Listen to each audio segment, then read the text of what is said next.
Aujourd'hui, je vais t'expliquer comment je suis passé de 0 à plus de 800 000 vues sur ma chaîne YouTube. Ça va être une vidéo beaucoup plus personnelle que d'habitude. On va partir du commencement jusqu'à aujourd'hui. Accroche-toi, c'est parti. Tout a commencé le 1er juin 1987. Bon, ok, on va pas remonter aussi loin. Je finis les études à 20 ans avec un cursus très technique, en alternance, ce qui m'a permis de faire déjà 2 ans dans une vraie société de taille car nous étions à peu près 800 sur le site. Peu de temps après, j'ai trouvé une place dans une société niçoise dans le domaine de l'énergie. J'y suis depuis 2008, à l'époque nous étions un peu moins de 50, aujourd'hui nous sommes presque 100. J'ai eu la chance de tomber dans une société humaine et avec une taille qui permet une grande polyvalence.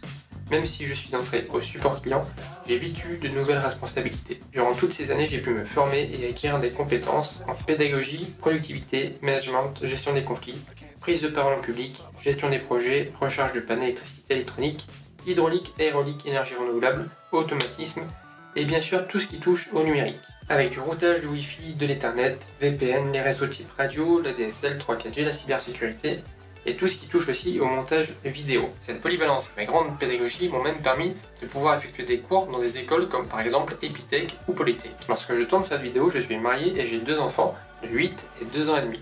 J'habite dans un petit village sur les collines niçoises dans le sud de la France.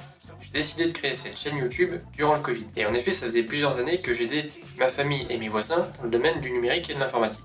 Et comme tu sais qu'à la pandémie, on est tous restés à la maison. Donc plus d'activités, plus de loisirs, plus de sport, plus de temps pour traîner sur YouTube. Et un jour, je tombe sur cette vidéo de 3 minutes 54 qui met littéralement une grande claque. Surmonter toutes tes peurs en 5 minutes chrono par Emilio Abril. J'ai fait ce petit exercice et je suis rentré dans une grande réflexion sur le qui suis-je, mon pourquoi et ce que je veux vraiment. Et durant cette introspection, je me suis demandé ce que j'aimais vraiment, ce que je pourrais faire jusqu'à la fin de ma vie sans être lassé. Et ce qui est ressorti naturellement, c'est transmettre. Arriver à expliquer des choses qui sont très techniques pour certains, mais qui sont faciles à expliquer pour moi. Chercher des métaphores, essayer de tourner les phrases d'une certaine manière en fonction de mon interlocuteur afin qu'il comprenne bien le message. Et je me suis rendu compte que c'était vraiment ça qui me passionnait. Et donc j'ai lancé cette chaîne au début dans le domaine informatique et j'ai mis 5 ou 6 vidéos à en parler autour de moi. Certainement la peur d'être jugé ou moqué.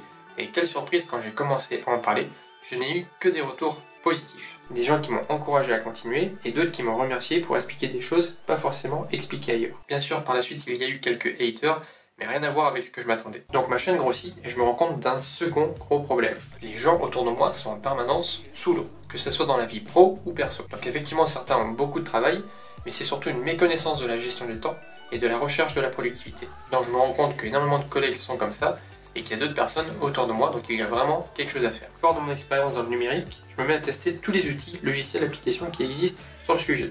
Que ce soit du Asana, Trello, Notion, Todoist, Beer2Go ou encore Pomodoro Timer et bien d'autres. Le but est de devenir un cobaye pour tester et expliquer des choses qui vont être applicables par tous. Je ne suis pas un expert en productivité. Je regarde des vidéos, je lis, je me forme, je grandis avec vous et espère transmettre un message qui sera compris par le plus de monde possible. Donc sur cette chaîne, tu trouveras évidemment des tutos sur des outils, logiciels et applications.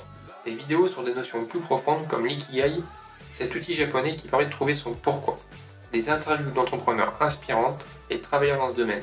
Des tips sur la manière d'organiser ton quotidien, que ce soit avec une routine matinale ou en connaissant ton chronotype. Comment connaître et utiliser les méthodes qui ont fait leur preuve, comme les lois de Pareto ou Parkinson, ou encore la méthode Pomodoro. Bref, tu l'auras compris, pour réussir sur YouTube, en dehors des petits tips sur le référencement, ce qui est extrêmement important, c'est de faire quelque chose qui te passionne. YouTube est un marathon et non un sprint. Si tu ne fais pas quelque chose qui te passionne, ça ne va pas durer dans le temps. Évidemment, donner le meilleur de soi-même, peu importe la forme, si le fond est là. Ce que je fais aujourd'hui par passion a réellement un sens pour moi. Voir les étoiles dans les yeux de mes élèves lorsqu'ils constatent leurs premiers résultats. Voir tes retours en commentaire ou par mail m'encourage aussi à continuer et à t'aider davantage. Donc un grand merci à toi qui m'écoute actuellement. J'espère que j'ai pu t'aider au moins une fois et si ce n'est pas le cas, je t'invite à me dire en commentaire comment je pourrais le faire. J'espère que cette vidéo aura pu te permettre d'en savoir un petit peu plus sur moi et sur ma chaîne. Et n'oublie pas que le meilleur investissement à faire, c'est en toi-même, car ton savoir est la seule chose qu'on ne pourra pas te prendre. On vit seulement 30 000 jours sur cette terre et comme le dit Steve Jobs, notre temps est limité, ne le gâchons pas en menant une existence qui n'est pas la nôtre. Et sur ces belles paroles, je te souhaite une journée pleine de joie et de sens et je te dis à la prochaine, porte-toi bien, ciao.